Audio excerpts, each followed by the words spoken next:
Current এফেয়াৰ্স কেইটা চাম যেটো আমাৰ এপিএসসি এক্সাম আৰু আদাৰ এক্সামৰ কাৰণে বহুত ইম্পৰ্টেণ্ট হয় আমাৰ ফাৰ্ষ্ট টপিকটো হৈছে নেশ্যনেল কমিশ্যন ফ্ৰম চাফাই কৰ্মচাৰীজ এতিয়া এইটো নিউজত কি আছে এইটো নিউজত আছে কাৰণ ইউনিয়ন কেবিনেটে ৰিসেন্টলি কি কৰিছে এই চাফাই কৰ্মচাৰী কমিশ্যনটোৰ টাৰ্ম এক্সটেন্ড কৰি দিছে এতিয়া আমি ইয়াৰ ইষ্টাব্লিশমেন্ট আৰু ষ্টেটাস চাম আমি যে ফাৰ্স্ট চাও কমিশনখন কেনেকৈ ইষ্টাব্লিশড হৈছিলে নেশ্যনেল কমিশ্যন ফৰ চাফাই কৰ্মচাৰীজ এক্ট হৈছিলে 1993 যেটোৰ আন্ডাৰত আমাৰ কমিশ্যন কি কৰা হৈছিলে ইষ্টাব্লিশড কৰা হৈছিল পিৰিয়ডটো দিয়া হৈছে 3 ইয়াৰ্ছৰ অকল 3 ইয়াৰ্ছৰ পিৰিয়ডটো আছিলে কিন্তু এইটো কি হল পিৰিয়ডটো 2004ত লেপসড হল যাৰ কাৰণে আমি কনস্টিটিউশনটো কমিশ্যনটো কন্টিনিউ কৰিলো এজ এ নন স্টেটুটৰী বডি হিচাপে নাও এইটো কমিটি বৰ্তমান যদি চাও আমি এইটো এটা নন স্টেটুটৰী বডি হিচাপে আছে আৰু এইটো কোনটো মিনিষ্ট্ৰীৰ আন্ডাৰত আছে মিনিষ্ট্ৰী অফ সোশিয়াল জাস্টিস আৰু এম্পাৱাৰমেন্টৰ আন্ডাৰত আছে এইটো কমিটিৰ অবজেক্টিভ যদি চাও অবজেক্টিভটো হল safeguard the welfare and socio economic upliftment of the society কৰ্মচাৰীজ নাও ইয়াৰ ফাংচনটো হল যিকেইটা আমাৰ ল আছে চাফাই কৰ্মচাৰীবিলাকক প্ৰটেকশ্যন প্ৰভাইড কৰিছে সেইকেইটা লক কি কৰা মনিটৰ কৰা দেন ইয়াৰ সেকেন্ড ফাংচনটো যদি চাও ইয়াৰ সেকেন্ড ফাংচনটো হৈছে ইৰাডিকেশ্যন অফ মেনুৱেল স্কেভেঞ্জাৰিং ইৰাডিকেশ্যন হৈছে না নাই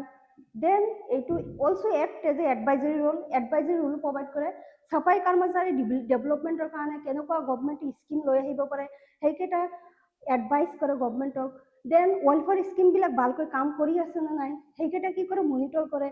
আৰু এইটো আকৌ কি কৰে লিগেল সাপোৰ্ট প্ৰভাইড কৰে আৰু গ্ৰিভেন্স ৰেডাৰেশন মেকানিজম হিসাবেও কাম কৰে গতিকে এতিয়া ইয়াৰ দুটামান পইণ্ট আমি মনত ৰাখিব লাগিব যেটো আমাৰ কমিশ্যন আছে নেশ্যনেল চাফাই কৰ্মচাৰী যেটো মই সিম্পল ফৰ্মত লিখিলো এইটো আমাৰ কি আছিলে ইনিশিয়ালি স্টেটুটৰী বডি আছিলে বাট এতিয়া আমি ইয়াক এক্সটেন্ড কৰিছো বৰ্তমান যে আমি ইয়াক এক্সটেনশন কৰিছো এক্সটেনশন কৰাৰ কাৰণে এইটো আমাৰ কি হল নন স্টেটুটৰী বডি হল নন স্টেটুটৰী বডি হিচাপে ইয়াক আমি কি কৰিছো এক্সটেনশন কৰিছো কিউকি 1993 যেটো এক্ট আছিলে সেইটো এক্টটো আমাৰ লেপস হৈছে 2004 Now we move to the second topic. Our second topic to is State Emblem of India. Etia etu newsot ki ase Union Ministry has instructed state to prevent misuse of state emblem. Actually amar ki hoise state emblem to ki hoise misuse hoise kyunki ami ki korisu ya Satyameva জয়তেটো কিছুমানে লিখা নাই গতিকে সত্যমেৱ জয়তে কি হয় one of the feature হয় আমাৰ state emblem এইটো যদি তোমাৰ ওমিটেড হৈ যায় তেনেহলে কি হ'ব সেইটো তাৰমানে আমাৰ ষ্টেট এমব্লেমখন কি হ'ব ইনকমপ্লিট নাও এতিয়া আমি ষ্টেট এমব্লেমৰ বিষয়ে চাম কি হয় আমাৰ ষ্টেট এমব্লেমটো আমি লায়ন কেপিটেল অফ অশোকাৰ সাৰনাথৰ পৰা লৈছো ইয়াত চোৱা ষ্টেট এমব্লেমৰ কেইটামান ইম্পৰ্টেণ্ট পইণ্ট ইয়াত সত্যমেৱ জয়তে লিখা আছে Actually কি কৰিছে কিছুমান ইউজ কৰে সত্যমেৱ জয়তেটো ইউজ নকৰে নিলিখে গতিকে এটো কি হয় আমাৰ ইনকমপ্লিট হয় যেনেকৈ ইয়াত আমি তিনিটা লাইন দেখা পাইছো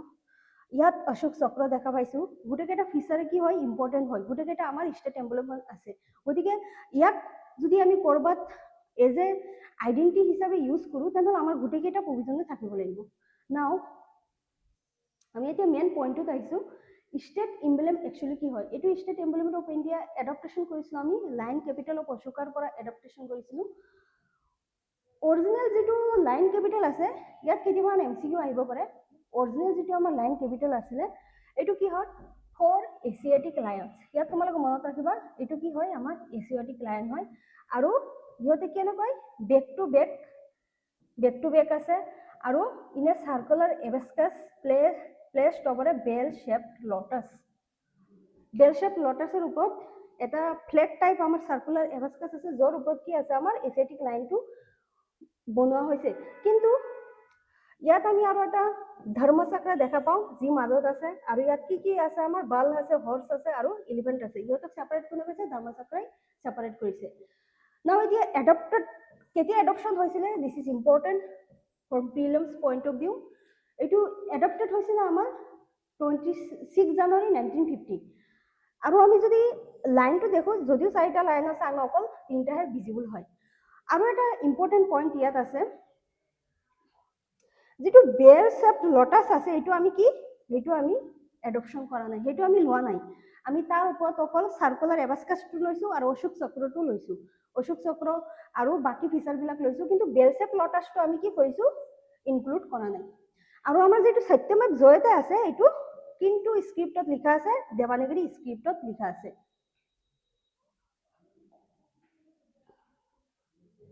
নাও সত্যমেৱ জয়তেটো এবাৰ ইউপিএসসি প্ৰিলিমছতো আহিছিলে সত্যমেৱ জয়টো কি হয় নেশনাল মটো হয় আমাৰ আৰু এইটো আমি কৰ পৰা লৈছিলো মুণ্ডাকা উপনিষদৰ পৰা লৈছো এতিয়া আমাৰ ষ্টেট এম্বলেমৰ ওপৰত কিবা ল আছে না নাই সেইটো আমাৰ কাৰণে বহুত ইম্পৰ্টেণ্ট হয় কেতিয়াবা এক্সামত আহে ষ্টেট এম্বলেমৰ ওপৰত ল এখন আছে আমাৰ যিটো হ'ল প্ৰহিবিশ্যন অফ ইম্প্ৰপাৰ ইউজ এক্ট 2005 গতিকে এইটো লৈ কি কৰে আমাৰ প্ৰহিবিশ্যন অফ ইম্প্ৰপাৰ ইউজ এক্ট 2005 কি কৰে আনঅথৰাইজড ইউজৰ পৰা ষ্টেট এম্বলেমক ৰক্ষা কৰে গতিকে আমি আনঅথৰাইজড ইউজ ষ্টেট এম্বলেম কৰিব নোৱাৰো কাৰণ এইটো যদি কৰো তেনেহ'লে এইটো লৰ আণ্ডাৰ কি হ'ব they will be punished who use unauthorized uses the state emblem now chief election commissioner বিষয়ে কওঁ next topic আমাৰ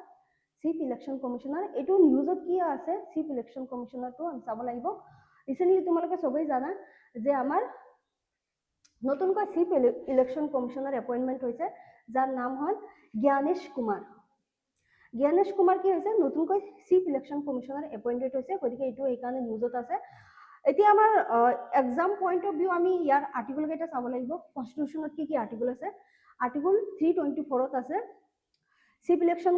আমাৰ যেটো ইলেকশ্যন কমিশন আছে এইটো ইলেকশ্যন কমিশনত এজন চিফ ইলেকশ্যনৰ কমিশনাৰ থাকিব আৰু লগতে আদাৰ ইলেকশ্যন কমিশনাৰো থাকিব আৰু সিহঁতক এপইণ্টমেণ্ট কোনে কৰিব প্ৰেচিডেণ্টে এপইণ্টমেণ্ট কৰিব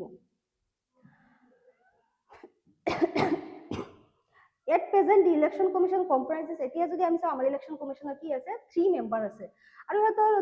ইহঁতৰ নাম্বাৰটো ডিটাৰমাইন একচুয়ালি প্ৰেচিডেণ্টে কৰে এইটো কথা তোমালোকে মনত ৰাখিবা এইটো আমাৰ প্ৰিলিমছৰ কাৰণে বহুত ইম্পৰ্টেণ্ট হয় চিফ ইলেকশ্যন কমিশনাৰ কিমান হ'ব এইটো একচুয়ালি প্ৰেচিডেণ্টে ডিটাৰমাইন কৰে নাও চিফ ইলেকশ্যন কমিশন 3 মেম্বাৰ্ছ থাকিব 1 chief election commission and 2 election commissioners chief election commissioner they are মই অলৰেডি ক'লো সিহঁতক প্ৰেচিডেণ্টে এপইণ্টমেণ্ট কৰে কিন্তু subject to law made by parliament now move to the next point December 2023 কি কৰিছিল পাৰ্লিমেন্টে এখন ল এখন বনাইছে চিফ ইলেকশ্যন কমিশনৰ কাৰণে যেটো কি কৰে এপইণ্টমেণ্ট প্ৰসেস সাৰ্ভিস কন্ডিশনস আৰু চিফ ইলেকশ্যন কমিশন কিমান কাৰ্যকাল কিমান হ'ব সেই গুটেই কেইটা ডিটাৰমাইন কৰিব এতিয়া পাৰ্লিমেন্টৰ যেটো ল আছে সেইটো লয়ে ডিটাৰমাইন কৰিব নাও এপইণ্টমেণ্ট প্ৰসেসটো যদি চাওঁ আমি একৰ্ডিং টু দিস ল এতিয়া আমি দেখা পাওঁ যে প্ৰেচিডেণ্টে চিফ ইলেকশ্যন কমিশনাৰ আৰু আদাৰ ইলেকশ্যন কমিশনাৰ কি কৰে এপইণ্টেড কৰে আৰু হিহঁতক এপইণ্টমেণ্ট যে কৰে on the recommendation of a selection committee এতিয়া সিলেকশ্যন কমিটিত কোন কোন থাকিব এইটো আমাৰ কাৰণে অলপ ইম্পৰ্টেণ্ট হয় অলপ চাই লওঁ চিফ ইলেকশ্যন এপইণ্টমেণ্ট কমিটিত আমাৰ থাকিব PM then union cabinet minister nominated by the PM আৰু leader of opposition in the Lok Sabha or the leader of the largest opposition party বুঝিছা এতিয়া যেটো আমাৰ সিলেকশ্যন কমিটি হ'ব যেটো এটা মানে ৰিকমেন্ড কৰিব নামটো আল্টিমেট এপইণ্টমেণ্ট প্ৰেচিডেণ্টে কৰিব কিন্তু সিলেকশ্যন কমিটি কি কৰিব নামটো ৰিকমেন্ড কৰিব যত নেকি আমাৰ কি থাকিব পিএম থাকিব এজন ইউনিয়ন কেবিনেট মিনিষ্টাৰ যাক পিএমে ৰিকমেন্ড কৰিব আৰু লিডাৰ অফ অপজিশ্যন থাকিব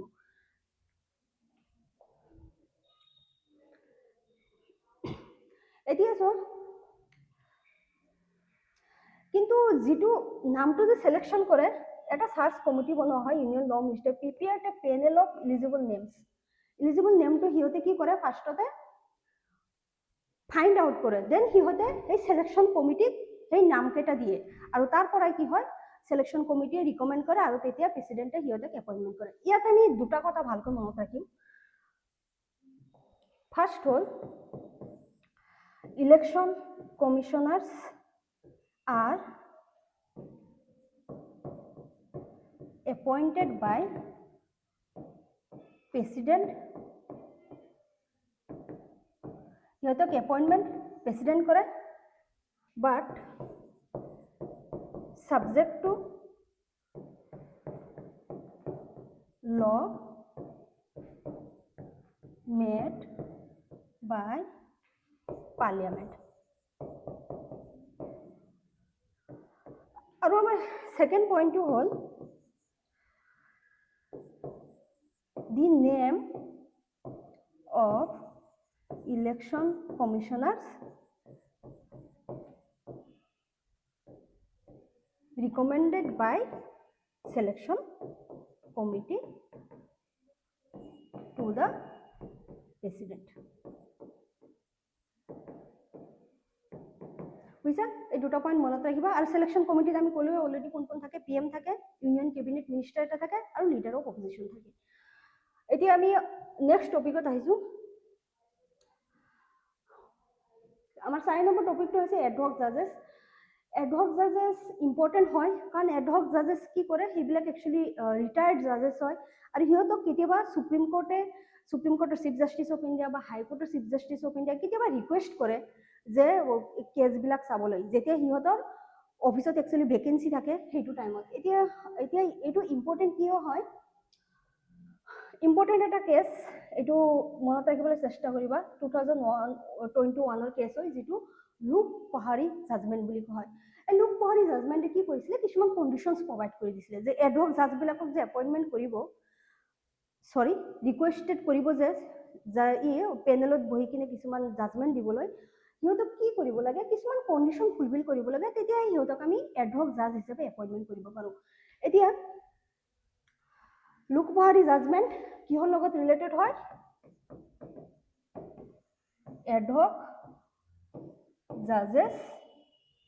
এডহক জাজেছৰ লগত ৰিলেটেড হয়।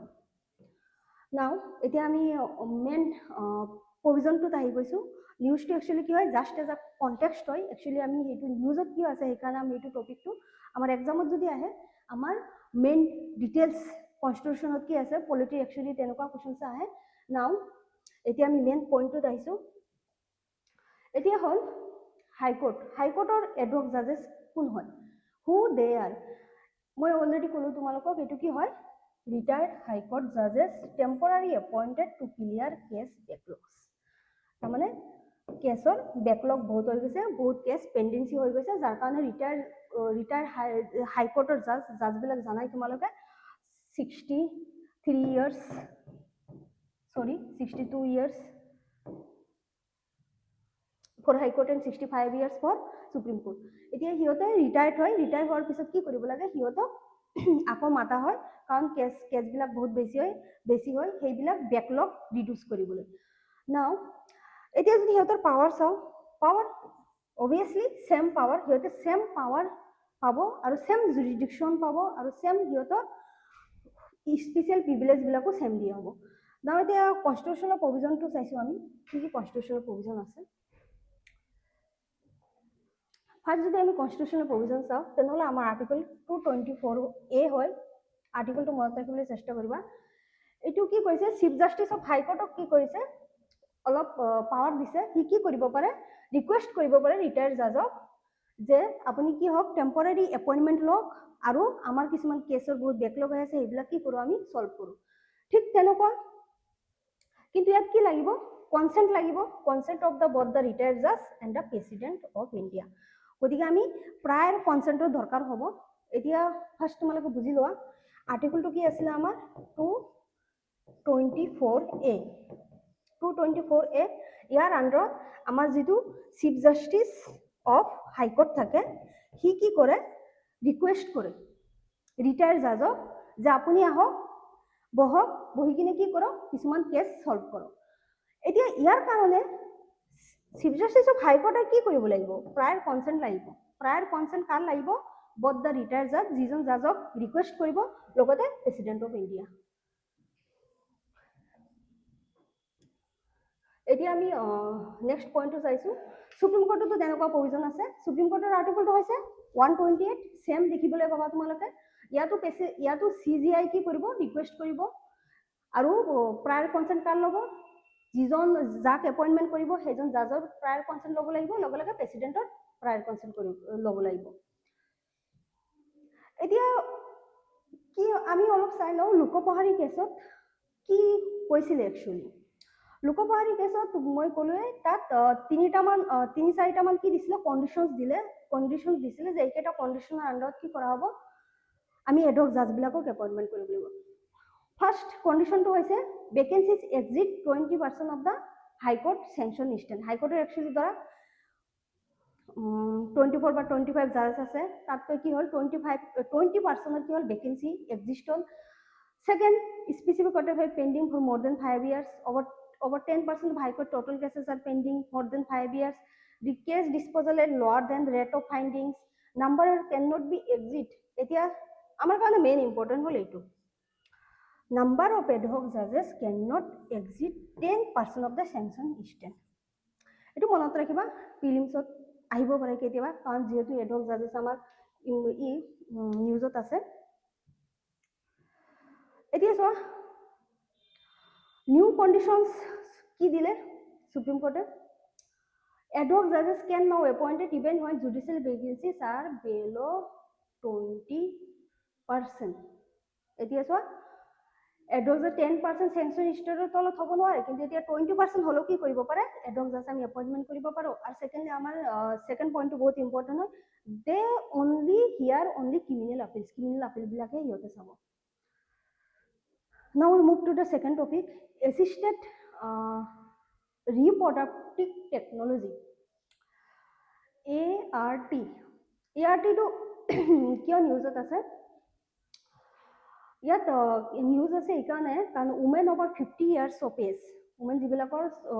50তকৈ বেছি এজ হৈছে সিহঁতক ৰেষ্ট্ৰিক্ট কৰা হৈছে ART এপ্লাই কৰিবলৈ। এণ্ড তাৰ কাৰণে কি হ'লে মেঘালয় হাইকোৰ্টত এটা ৰিট পিটিশ্যনছ ফাইল কৰা হৈছে। এতিয়া আমি হোৱাট ইজ ART অলপ চাই লওঁ, কি হয় একচুৱেলি ARTটো।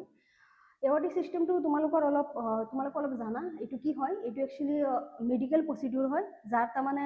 চাইল্ড কনচিভ কৰিব পৰা নাই, সেইকাৰণে আমি কি কৰোঁ কিছুমান মেডিকেল প্ৰচিডিউৰ এপ্লাই কৰি সিহঁতক কি কৰোঁ, সেইটো যাৰ তাৰমানে চাইল্ড নাই সিহঁতক চাইল্ড কনচিভ কৰাবলৈ হেল্প কৰোঁ। এতিয়া চোৱা ইয়াত তাৰমানে কি হয় একচুৱেলি নেচাৰেলি আমাৰ চাইল্ড কনচেপশ্যনটো নহয়, গতিকে আমি ART প্ৰচিডিউৰটো লৈ আহিছোঁ। এতিয়া ART প্ৰচিডিউৰত যদি দেখা পোৱা তোমালোকে ইয়াত আমি কেইটামান চাব লাগিব, 2-3টামান পইণ্ট আছে। একচুৱেলি চায়েন্স এণ্ড টেকত ভালকৈ পঢ়িব পাৰিলে তোমালোকে ফাৰ্ষ্টত হৈছে আমাৰ ইন ভিট্ৰো IVF, এইটোৰ লগত চবেই অলপ চলপ জানা তোমালোকে। IVFটো বহুত চলিছে আজিকালি। ইন ভিট্ৰো ফাৰ্টিলাইজেশ্যন IVF, ইয়াত কি কৰে eggs collected from the women's ovaries আৰু যিটো স্পাৰ্ম থাকে মেল পাৰ্চনৰ সেইটো লেবৰেটৰীত ফাৰ্টিলাইজ কৰে, দেন কি কৰে এইটো উমেনৰ ইউটেৰাছত ট্ৰান্সফাৰ কৰি দিয়ে। ঠিক তেনেকুৱা আমি IUI বুলি এটা দেখিবলৈ পাওঁ। ইয়াত কি কৰে স্পাৰ্মটো ডাইৰেক্টলি ইউটেৰাছ দিয়ে to improve fertilisation chances. Then আমাৰ চাৰগেচি জানাই, বেলেগ উমেনে কি কৰে, women carries and delivers a baby for the intended parents. আমি বেলেগ উমেনক কি কৰে কেৰিয়াৰ হিচাপে ইউজ কৰে, এইটো হৈছে চাৰগেচি। এতিয়া আমি এক্টৰ বিষয়ে অলপ জানি লওঁ, এক্টটো কি হয় আমাৰ। এক্টটো যদি চাওঁ আমি তেনেহ'লে এছিষ্টেড ৰিপ্ৰডাক্টিভ টেকনলজি এক্ট 2021, এইটো এক্টে একচুৱেলি কি কৰে ৰেগুলেশ্যন কৰে, ৰেগুলেটেড দ্য ART প্ৰচিডিউৰ্ছ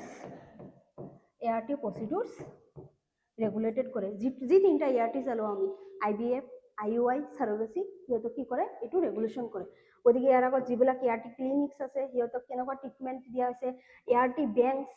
ART প্ৰচিডিউৰ্ছ, এই গোটেইকেইটা বস্তুৱে কি কৰে এইটো এক্টে ৰেগুলেশ্যন কৰে। নাও ইয়াত কি প্ৰভিজন যদি চাওঁ আমি এইটো এক্টত, ফাৰ্ষ্টটো কনচেণ্ট লাগিব, ৰিটেন কনচেণ্ট দিব লাগিব, যিকেইটা পাৰ্টি ইনভলভ থাকিব। দেন যিটো চাইল্ড হ'ব তাৰ কি থাকিব বায়'লজিকেল চাইল্ডৰ নিচিনা সমানেই ৰাইট থাকিব। যিজন ডনাৰ হ'ব have no' parental rights over the child. For example surrogacy, তাই কি কৰে বেলেগৰ বাচ্চা কেৰি কৰে, গতিকে এবাৰ বাচ্চা ডেলিভাৰ হোৱাৰ পিছত তাৰ ওপৰত আৰু তাৰ কোনো পেৰেণ্টেল ৰাইটছ নাথাকিব। এলিজিবিলিটি ক্ৰাইটেৰিয়া হ'ল আমাৰ যিজনে চিমন ডনাৰ্ছ হ'ব 21 to 55 ইয়াৰ্ছ আৰু যিবিলাক এগ ডনাৰ্ছ হ'ব 23 to 35 ইয়াৰ্ছ হ'ব লাগিব। শ্বৰ্টকামিংছটো একচুৱেলি আমাৰ অলপ চাই লোৱা শ্বৰ্টকামিংছটো কোৱা। ইয়াত shortcomings unmarried men, divorce men, widow men, transgender আছে ইয়াতে এআৰটি ছাৰ্ভিচ নাপায়। আৰু restriction of ART for couples unable to conceive for 1 year or more. বুজিছা, এই দুটা কি হয় শ্বৰ্টকামিংছ হয়, এক্সেপশ্যন হয়। এতিয়া batting and gambling year constitutional জুৰিডিকশ্যন কি হয়? বেটিং এণ্ড গেম্বলিঙৰ বিষয়ে তোমালোকে জানো। অনলাইন আজিকালি আমি মোবাইলত বহুত গেম খেলিব পাৰি, যেনেকুৱা Dream11 আৰু তেনেকুৱা মাই চাৰ্কল, তেনেকুৱা বহুত আছে। এতিয়া কাৰেণ্ট ডেভেলপমেণ্টটো অলপ চাই লওঁ আমি। কাৰেণ্ট ডেভেলপমেণ্টটো একচুৱেলি কি হ'ল, ডিউৰিং কুশ্যনৰ জানাই তোমালোকে ইনিচিয়েল আৱাৰটো আমাৰ লোকসভাত আমি কি কৰোঁ, কুশ্যন আৱাৰৰ কাৰণে ৰাখোঁ, য'ত নেকি এম পিবিলাক কি কৰে, মিনিষ্টাৰবিলাকক যিকোনো কুশ্যন সুধিব পাৰে। নাও DMK যিটো MP আছিলে, সি কুশ্যন উঠাইছে যে চেণ্টাৰে কি মৰেল ৰেছপঞ্চিবিলিটি থাকে আমাৰ কি অনলাইন গেমিঙৰ এগেইনষ্টত। কাৰণ অনলাইন গেমিঙৰ যেনেকুৱা তোমাৰ বেনিফিট আছে তেনেকুৱা ডিছএডভান্টেজো আছে। সেইটো মৰেল ৰেছপঞ্চিবিলিটিটো তাৰমানে চেণ্ট্ৰেল গভৰ্ণমেণ্টে লোৱা নাই। এতিয়া ইউনিয়ন যিটো আমাৰ মিনিষ্টাৰ আছে, মিনিষ্টাৰে কৈছে যে বেটিং আৰু গেমলিং ফল under state list. This point is important হয়, এইটো মাৰ্ক কৰি ল'বা, ষ্টেট লিষ্টৰ আণ্ডাৰত আহে। গতিকে চেণ্টাৰৰ তাত ল মেকিং পাৱাৰ নাই আৰু চেণ্টাৰৰ তাত তেনেকুৱা একো পাৱাৰ নাই, গতিকে যি কৰিব লাগিব ষ্টেটে কৰিব। এতিয়া চোৱা লিষ্টটো, এতিয়া যদি আমাৰ 7 শ্বেডিউল চাওঁ আমি, অলপ 7 শ্বেডিউলৰ বিষয়ে কৈছোঁ। 7 শ্বেডিউলত আমি 3টা লিষ্ট দেখিবলৈ পাওঁ। এটা আছে আমাৰ ইউনিয়ন লিষ্ট, এটা আছে আমাৰ ইউনিয়ন লিষ্ট, সেকেন্ড আছে আমাৰ যাক আমি ফাৰ্ষ্ট লিষ্ট বুলি কওঁ। দেন আছে আমাৰ ষ্টেট লিষ্ট, যাক আমি লিষ্ট 2 বুলি কওঁ। আৰু থাৰ্ড হৈছে আমাৰ কনকাৰেণ্ট লিষ্ট।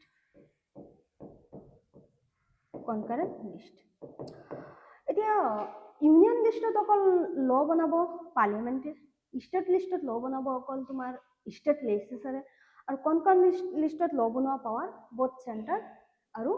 ষ্টেটক দিয়া হৈছে। তাৰমানে বোথ পাৰ্লিয়ামেণ্ট আৰু ষ্টেট লেজিছলেচাৰক পাৱাৰ দিয়া হৈছে। গতিকে এইটো হ'ল আমাৰ 7 শ্বেডিউল। নাও এতিয়া সেইকাৰণে কৈছে যে only state government has the power to legislate on this matter. গতিকে ষ্টেট গভৰ্ণমেণ্টকে সেইটো মেটাৰত ল বনাবলৈ পাৱাৰ দিয়া হৈছে। এতিয়া ডিবেট এটা হৈছিলে, is online gambling is it a gambling? এইটো গেমলিং হয় নে নহয়? গেমলিং জানাই য'ত হাৰা জিতা থাকে এইটো গেমলিং বুলি কোৱা হয়। এতিয়া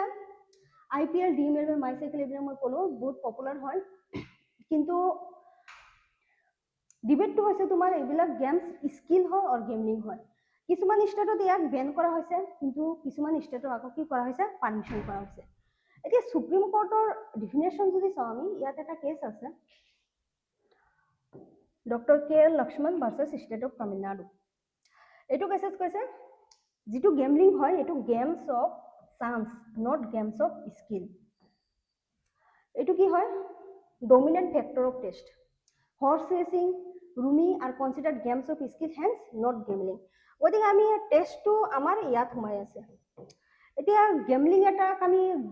গেম এটাক আমি অনলাইন গেমক আমি গেমলিং বুলি ক'ম নে নাই, সেইটো আমাৰ ডিটাৰমাইন কৰিব যে এইটো গেম অফ চান্স হয় নে স্কিল হয়। যিটো তাৰমানে স্কিল হয়, যদি এইটো গেম অফ স্কিল হয় তেতিয়া এইটো কি হ'ব আমাৰ নট গেমলিং, সেইটো গেমলিং নহয়।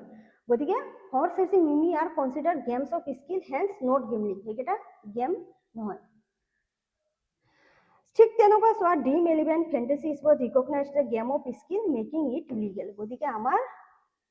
Dream11 যিবিলাক আমি মোবাইলত অনলাইন গেম আছে কিছুমান, সেইবিলাক গেম অফ স্কিল বুলি কৈছিলে, গতিকে সেইবিলাক কি হয়, লিগেল হয়।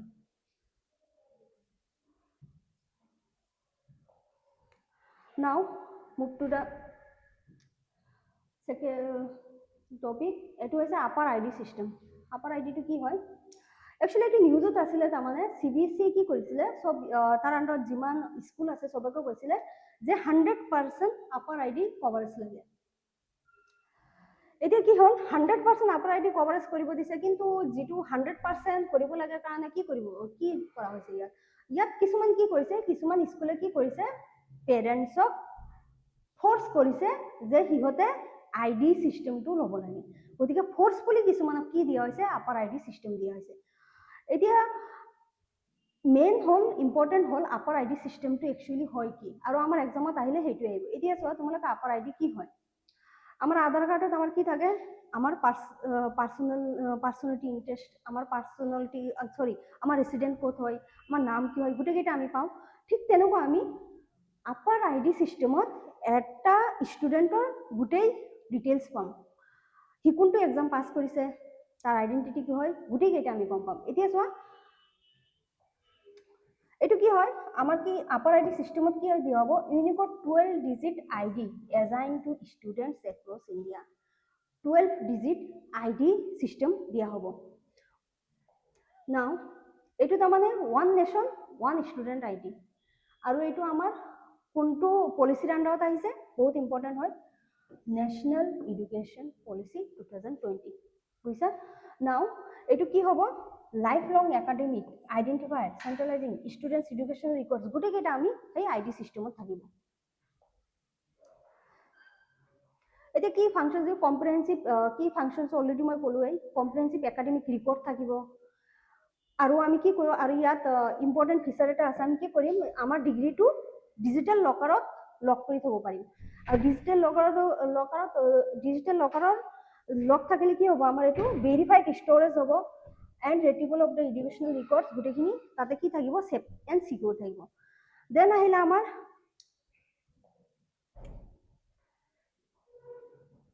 অকাপ এমেণ্ডমেণ্ট এক্ট, বহুত ইম্পৰ্টেণ্ট হয় অকাপ এমেণ্ডমেণ্ট এক্ট। এইটো একচুৱেলি ৰিচেণ্টলি কি হৈছে, আমাৰ এক্ট আগতে বিল আছিলে, কিন্তু যেতিয়া প্ৰেচিডেণ্টে এইটো এছেণ্ট দিলে, এইটো কি হ'ল,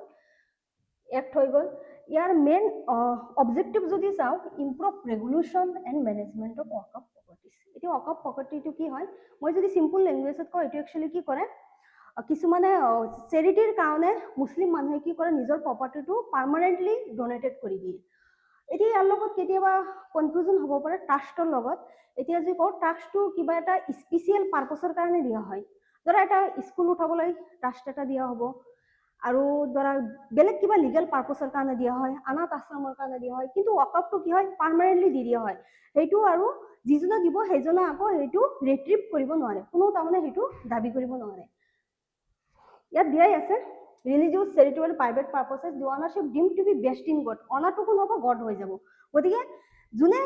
ডোনেট কৰিব সি আৰু সেইটো প্ৰপাৰ্টিৰ অনাৰ হৈ নাথাকে। নাও আমি ইয়াৰ কিছুমান ইম্পৰ্টেণ্ট প্ৰভিজন চাম, যিটো আমাৰ কাৰণে বহুত ইম্পৰ্টেণ্ট হয়। ফাৰ্ষ্ট মই ট্ৰাষ্ট তোমালোকৰ ক'লোৱে, trust separation of trust from waqf, অকাপৰ পৰা ট্ৰাষ্টক অকাপৰ পৰা আমি ছেপাৰেট কৰিছোঁ। Then eligibility to create waqf, waqf create কৰিবলৈ কিছুমান ইলিজিবিলিটি দিছোঁ। ইয়াত চোৱা, মুছলিমটো যিজন মানুহে ডোনেট কৰিব, practising Muslim for at least 5 years can dedicate property as a waqf. তাৰমানে সি যদি বেলেগ ৰিলিজন আছিলে, ধৰা এজন হিন্দু মানুহ মুছলিম হৈছে, কিন্তু সি এটলিষ্ট 5 years এজ এ মুছলিম হিচাপে মুছলিমৰ যিমান ৰিচুৱেলছ আছে গোটেইকেইটা প্ৰেক্টিচ কৰিব লাগিব, তেতিয়া সি ইলিজিবল হ'ব। Second, existing registered ৱাকআপ properties will be continue unless they are disputed or identified as government land. Then হ'ল আমাৰ সেকেন্ড, আমি তাৰপিছতো চাইছোঁ প্ৰটেকশ্যন অফ উমেন ইনহেৰিটেন্স। এইটো বহুত ইম্পৰ্টেণ্ট পইণ্ট হয়, নিউলি এডেড কৰিছে। Women must receive their lawful inheritance before a property is declared waqf. যদি উমেনৰ শ্বেয়াৰ আছে এটা প্ৰপাৰ্টিত, সিহঁতৰ দ্বাৰা ভাদাৰবিলাকে কৈছে নহয় আমি গোটেই প্ৰপাৰ্টি কি কৰিম, ৱাকআপ বৰ্ডত দি দিম, কিন্তু উমেন যদি আছে, ধৰা চিষ্টাৰৰ শ্বেয়াৰ আছে তাত, তেনেহ'লে চিষ্টাৰো অলৰেডি চিষ্টাৰক সেইখিনি প্ৰপাৰ্টি দিব লাগিব, তাৰপিছতে গোটেই প্ৰপাৰ্টিখিনি কি কৰিব পাৰিব, বেলেগক দিব পাৰিব। ছেকেণ্ডলি, উইডোজ, ডিভোৰ্চ উমেন আৰু অৰ্ফানছৰ কাৰণে কিছুমান ছেফগাৰ্ড দিয়া হৈছে। Waqf property, end of arbitrary property declaration, unilaterally কিছুমান কি কৈছে অকাপ বৰ্ড আছিলে যে অকাপ বৰ্ড আগৰ যিটো বৰ্ড আছিলে সেইটো অকাপ বৰ্ডে কৈছে ইউনিলিটাৰী তাৰমানে কাৰো লগত ডিছকাছ নকৰাকৈ কি কৰিছিলে ডিক্লেয়াৰিং অকাপ প্ৰপাৰ্টিবিলাক কি কৰিছিলে অকাপ প্ৰপাৰ্টিবিলাক এনেই ডিক্লেয়াৰ কৰি দিছিলে আৰু সেইটো কি হৈছিলে ফাইনেল হৈছিলে নাও কি থাকিব আমাৰ এটা অকাপ ট্ৰিবিউনেল থাকিব each waqf tribunal have 3 members a district জাজ ষ্টেট গভৰ্ণমেণ্ট আৰু an expert in Muslim law and judiciary আৰু আপিলটো ক'ত হ'ব আপিলটো হ'ব আমাৰ হাইকোৰ্ট তাৰমানে আপিলৰ মেকানিজম আছে within 90 days of the tribunal's order ইয়াত এটা প্ৰভিজন মই আৰু এটা প্ৰভিজন কৈ দিছোঁ যিটো বহুত ইম্পৰ্টেণ্ট আছিলে ওয়াকাফ প্ৰপাৰ্টিৰ কাৰণে এটা ডিজিটেল পৰ্টেল ইষ্টাব্লিছ কৰা হৈছে ডিজিটেল পৰ্টেল যিটো উম্মিদ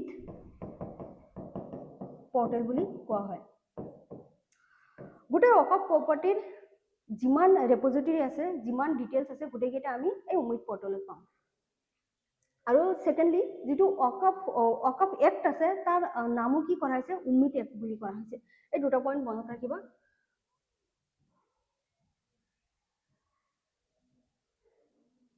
ডিজিটেল গভৰ্নেন্স এইটোৱে মই ক'লো এই চেণ্ট্ৰেলাইজ অনলাইন পৰ্টেলত মেনেজ দ্য ওয়াকাফ হৈছে আৰু মুতাবিজ মান ৰেজিষ্টাৰ যিটো যিজন হেড থাকিব যি তাৰমানে প্ৰপাৰ্টিজ অফ ৰেজিষ্ট্ৰেশ্যন কৰিব সেইজনক মুতাবিজ কৰা হৈছে diverse representative in waqf boards non Muslim এতিয়াৰ পৰা কি থাকিব নন মুছলিম মেম্বাৰো থাকিব দুজন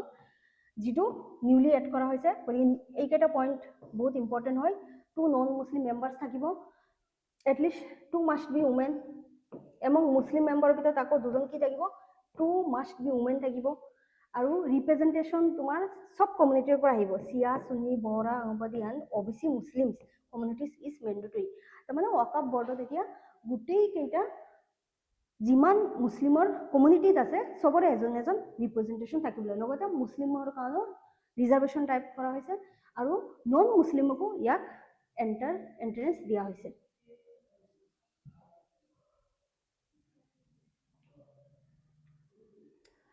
ৰিনিমিংটো মই ক'লো এতিয়া উম্মিদ এক্ট বুলি ক'ব পাৰি উম্মিদ এক্টৰ full form unified management empowerment efficiency and development এতিয়া 8 নম্বৰ টপিকটো হৈছে আমাৰ limits on the governors power এতিয়া এইটো নিউজত কি হৈছে সুপ্ৰিম কোৰ্টে একচুৱেলি কি ক'লে has prescribed the time limits for governors to act on bills under article 200 of the constitution এতিয়া আৰ্টিকল 200 সুপ্ৰিম কোৰ্টে কি কৰিছে টাইম লিমিটছ দিছে governors to act on bills বিলছটো হৈছে আমাৰ বিলছ ড্ৰাফ্ট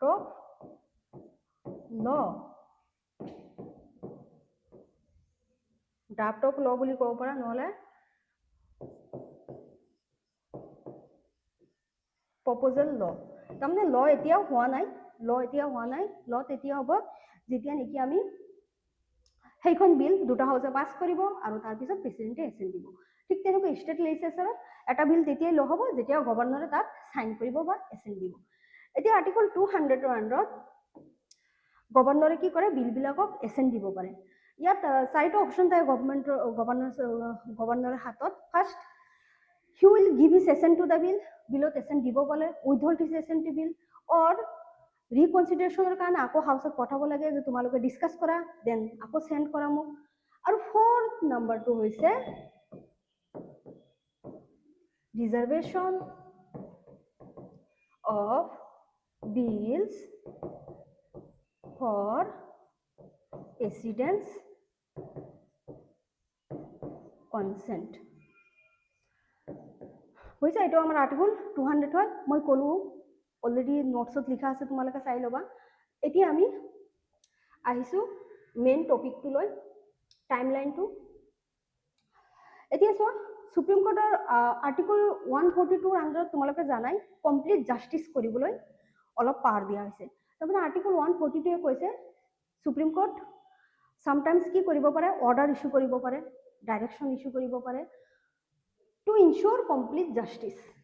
জাষ্টিছৰ কাৰণে কিছুমান অৰ্ডাৰ দিব পাৰে আৰু আৰ্টিকল 142 এ সেইটো সুপ্ৰিম কোৰ্টত পাৱাৰ দিছে কিন্তু ইয়াত এটা কথা আছে আৰ্টিকল 142 সুপ্ৰিম কোৰ্ট ইউজ কৰিব পাৰে কিন্তু subject to laws made by parliament তাৰমানে পাৰ্লিয়ামেণ্টে যদি সেইটো ক্ষেত্ৰত ল বনোৱা আছে অলৰেডি তেনেহ'লে তাত পাৰ্লিয়ামেণ্ট সুপ্ৰিম কোৰ্টে ইণ্টাৰফেয়াৰ নকৰে কমপ্লিট জাষ্টিছ তেতিয়াই দিব যেতিয়া তাত এটা বেকুম আছে পাৰ্লিয়ামেণ্টে তাৰমানে সেইটো ফিল্ডত এতিয়ালৈকে ল বনোৱা নাই সেইটো ফিল্ডতে আৰ্টিকল 142 ইউজ হ'ব এতিয়া আৰ্টিকল 142 আণ্ডাৰত সুপ্ৰিম কোৰ্টে কি কৰিছে গভৰ্ণৰৰ যে বিলবিলাক যে দিয়া হয় ষ্টেট লেজিসলেচাৰে পাছ কৰাৰ পিছত গভৰ্ণৰক দিয়ে গভৰ্ণৰে তেতিয়া সাইন কৰি কি কৰে বিলবিলাক ফাইনেল কৰে এই বিলবিলাক যে ফাইনেল কৰে গভৰ্ণৰক তেনেকুৱা কনষ্টিটিউচনেল টাইমলাইন দিয়া নাই যে তুমি 20 দিনৰ ভিতৰত সাইন কৰিব লাগিব 30 দিনৰ ভিতৰত সাইন কৰিব লাগিব তেনেকুৱা কোৱা নাই সেইকাৰণে এতিয়া সুপ্ৰিম কোৰ্টে কি কৰিছে সেইটো টাইমলাইনটো প্ৰভাইড কৰিছে এতিয়া আমি টাইমলাইনটো চাওঁ first timeline for governor section withholding assent or reserving bill for the president এতিয়া এইটো কিমান দিনৰ ভিতৰত কৰিবলৈ 1 মান্থৰ ভিতৰত দিব লাগিব যদি returning A bill with a message এইটো কিমান দিনত কৰিব লাগিব উইদিন 3 মান্থছৰ ভিতৰত কৰিব লাগিব or যেতিয়া ৰিজাৰ্ভ কৰে প্ৰেচিডেণ্টৰ কাৰণে when done is the advice of the state council of minister must be done within 3 months আৰু granting assent to a representative bill must be done with 1 month এতিয়া যদি আমি চাওঁ তেনেহলে ইয়াত আমি দেখিব পাওঁ যিটো আমাৰ গভৰ্ণৰৰ বেটু পাৱাৰ আছিলে বেটু পাৱাৰৰ কথা মই কৈছো এবসোলিউট বেটু তাৰপিছত আমাৰ পকেট বেটু এইটো সুপ্ৰিম কোৰ্টে এতিয়া নোৱা কৰিলে বুজি পাইছা কাৰণ সুপ্ৰিম কোৰ্টে অলৰেডি কি কৰিছে টাইমলাইন ফ্ৰেম কৰি দিছে গতিকে এবসোলিউট বেটুটো কি আছিলে মই সাইন নকৰো মই এছেন্ট কনসেন্ট নিদিও পকেট বেটুটো কি আছিলে মই বিলটো এনে ৰাখিম কেইদিনমানৰ কাৰণে মোৰ যেতিয়া ইচ্ছা তেতিয়া মই সাইন কৰিম এই দুটো এতিয়া গভৰ্ণৰৰ কৰিব নোৱাৰে কাৰণ ইয়াত সুপ্ৰিম কোৰ্টে কি কৰিছে সবতে স্পেশাল টাইমলাইন দিছে 3 মান্থ 1 মান্থ তেনেকৈ টাইমলাইনটো দি দিছে এতিয়া আমি সেকেন্ড পইণ্টটো আইছো এতিয়া কেছটো আমাৰ কাৰণে ইমান ইম্পৰ্টেণ্ট নহয় কিন্তু আৰ্টিকল 202 মই অলৰেডি ক'লো তোমালোকক কি হয় আৰ্টিকল 200ত লিখা আছে as soon as possible supreme কোৰ্টে আমাৰ এইটো ৱৰ্ডটো ইন্টাৰপ্ৰেট কৰিছে আৰু টাইমলাইন কেইটা প্ৰভাইড কৰি দিছে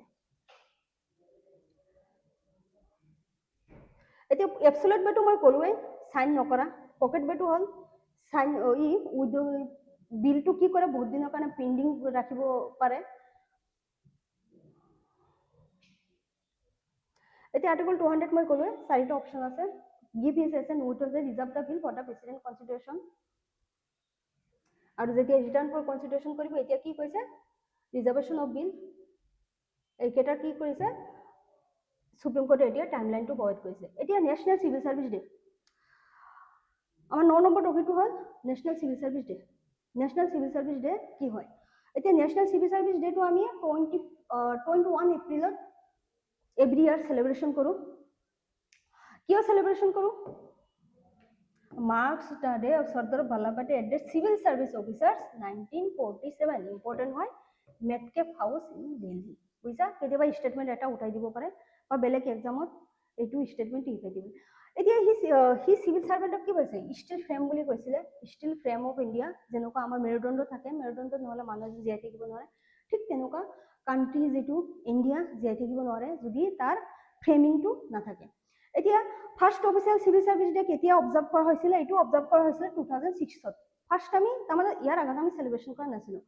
তাকো কত কৰিছিলো Vigyan Bhawan New Delhi on this day PMA কি কৰিছিলে এৱাৰ্ড এই দিনাখনে কি কৰে PMA award of excellence award বিলাক দিয়ে award of excellence in public administration given to civil servant for outstanding work বুঝা ফাৰ্স্ট এইখিনি মনত ৰাখিলে হ'ল ইয়াত দুটা তিনটা মান পইণ্ট আমাৰ 21 এপ্ৰিল কি হ'ল আমাৰ নেশ্যনেল সাৰ্ভিস ডে হয় আৰু কিয় আমি এইটো সেলিব্ৰেশন কৰো এইটো পইণ্টটো ইম্পৰ্টেণ্ট হয় আৰু ষ্টিল ফ্ৰেম অফ ইণ্ডিয়া কোনে কৈছিলে সৰ্দাৰ বল্লভভাই পেটেল সিভিল সাৰ্ভেন্টছক কৈছিলে আৰু 2006ত পৰাই আমি ইয়াক কি কৰিছো সেলিব্ৰেশন কৰা ষ্টাৰ্ট কৰি দিছো এটা ষ্টেটমেন্ট কি হ'ব পাৰে আমাৰ এমসিকিউ হ'ব পাৰে সেম নেশ্যনেল পঞ্চায়ত ৰাজ ডে 24th এপ্ৰিলত আমি কি কৰো নেশ্যনেল পঞ্চায়ত ডে সেলিব্ৰেশন কৰো আমাৰ এইটো কি হয় নেশ্যনেল পঞ্চায়ত ডে হয় মই অলৰেডি মই কৈ দিওঁ ইয়াতে তোমালোকক নেশ্যনেল পঞ্চায়ত ডেটো কিয় সেলিব্ৰেশন কৰো আমাৰ যেটো 73rd কনস্টিটিউশনাল এমেন্ডমেন্ট এক্ট 1992 আছিলে এইটো আমাৰ লাগু হৈছিলে এনফৰ্চমেণ্ট বুলি কয় এনফৰ্চমেণ্ট মানে হ'ল যিদিনাখনৰ পৰা লখন লাগু কৰা হয় সিদিনা আছিলে আমাৰ 24 এপ্ৰিল 1993 ডেটটো বহুত ইম্পৰ্টেণ্ট হয় PYQ সুধিছিলো UPC বা APSC এইটো ডেটটো সুধে এইটো হ'ল আমাৰ সেইকাৰণে আমি 24 এপ্ৰিল কি হিচাপে সেলিব্ৰেশন কৰো নেশনাল পঞ্চায়ত ডে হিচাপে সেলিব্ৰেশন কৰো ইয়াত লিখা আছে history of panchayat as the oldest system of local governance in India constitutional status এইটোৱে 24 এপ্ৰিল 1993 কি হৈছিলে ই কৰা হৈছিল আমি ফাৰ্স্ট কেতিয়া সেলিব্ৰেশন কৰিছিলো এইটো ইম্পৰ্টেন্ট হয় আমাৰ কাৰণে ফাৰ্স্ট সেলিব্ৰেশন হৈছিল আমাৰ 2010 ত and it has been observed annually since then তাৰমানে ইয়াৰ আগত আমি সেলিব্ৰেশন কৰা নাছিলো 2010 ত আমি ফাৰ্স্ট টাইম সেলিব্ৰেশন কৰিছিলো এতিয়া নিউজত কি আছে কাৰেন্ট নিউজত যদি চাও আমি নেশনাল পঞ্চায়তৰ দি event in Madhubani Bihar PM মোদীয়ে কি কৰিছিলে পেহেলগাম টেৰৰ এটাকক ট্ৰিবিউট দিছিলে জানাই তোমালোকে কেইদিনমান আগত টেৰৰ এটাক হৈছিলে এই টেৰৰ এটাকত বহুত মানুহ মৰিছিলে পেহেলগাম টেৰৰ এটাকৰ মানুহক PM মোদীয়ে ট্ৰিবিউট দিছিলে তাৰপিছত নেমুবাৰত ট্ৰেইন ইষ্টাব্লিছমেণ্ট কৰিছিলে যিটো আমাৰ যাব কৰপৰা জয়নগৰ টু পাটনা ইম্পৰ্টেণ্ট হয় আৰু PM মোদী কি দিয়া হৈছিলে ট্ৰেডিশনেল মধুবনী পেইন্টিং দিয়া হৈছিলে মধুবনী পেইন্টিঙৰ বিষয়ে অলপ পঢ়ি ল'বা art and culture point of view আমাৰ কাৰণে ইম্পৰ্টেণ্ট হয় আৰু তোমালোকৰ নেমুবাৰ ট্ৰেইনৰ বিষয়ে অলৰেডি লিখা আছে এইটো কি হয় আমাৰ semi high speed regional rail network হয় connecting major urban centres semi high speed মানে বহুত হাই স্পীডো নহয় বুলেট ট্ৰেইনৰ নিচিনা নহয় ইয়াৰ তাৰমানে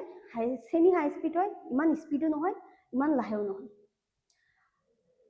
আৰু কাক কানেক্টেড কৰিব কানেক্টিং মেজৰ আৰ্বান চেণ্টাৰ্ছ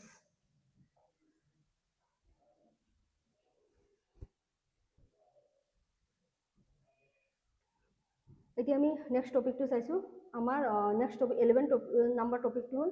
টাছ ট্ৰেপিজিয়াম জোন এতিয়া কাৰেণ্ট নিউজ কি হৈছে গ্লাছ ইণ্ডাষ্ট্ৰি যিটো আছে তাজমহলৰ আশে-পাশে সেইটোৰ নেগেটিভ ইম্পেক্ট পৰিছে তাজমহলত গতিকে এইটো কাৰণে সুপ্ৰিম কোৰ্টে কি কৰিব লগা হ'ল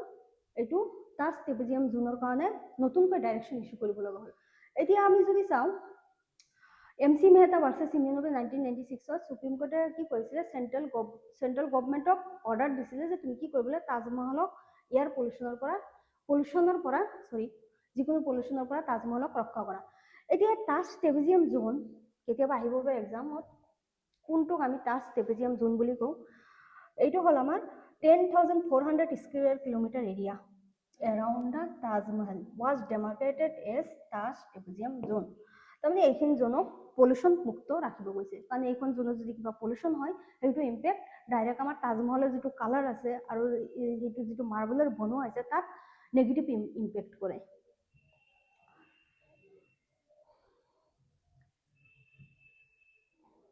এতিয়া চোৱা তাত already 92 industries directed to switch to natural gas আৰু ৰিলোকেট কৰিব দিছে দেন এতিয়া TTZ কি আহে এইটো আমাৰ কাৰণে ইম্পৰ্টেণ্ট হয় ইয়াত আহা তাজমহল আহিব আগ্ৰা ফৰ্ট আহিব ফতেহপুৰ চিক্ৰী আৰু এইবিলাক কি হয় আমাৰ ইউনেস্কো ৱৰ্ল্ড হেৰিটেজ চাইট হয় গোটেইকেইটা এতিয়া যদি লিগেল বেচিছ চাওঁ লিগেল বেচিছ আমাৰ এনভাইৰনমেণ্ট প্ৰটেকশ্যন এক্ট 1986 আছে 1986 এক্টে কি কৈছে আমাৰ গোটেই এনভাইৰনমেণ্টক প্ৰটেকশ্যন কৰিছে আৰু এইটো কি হয় এনভাইৰনমেণ্ট প্ৰটেকশ্যন এক্টৰ আণ্ডাৰত কি কৰা হয় গভৰ্ণমেণ্টৰ ৰেছপন্সিবিলিটি হয় যে তাজমহলক আৰু তাৰ এৰিয়াত যিকেইটা তোমাৰ ৱৰ্ল্ড হেৰিটেজ চাইট আছে সিহঁতক প্ৰটেক্ট কৰা এতিয়া আমি 12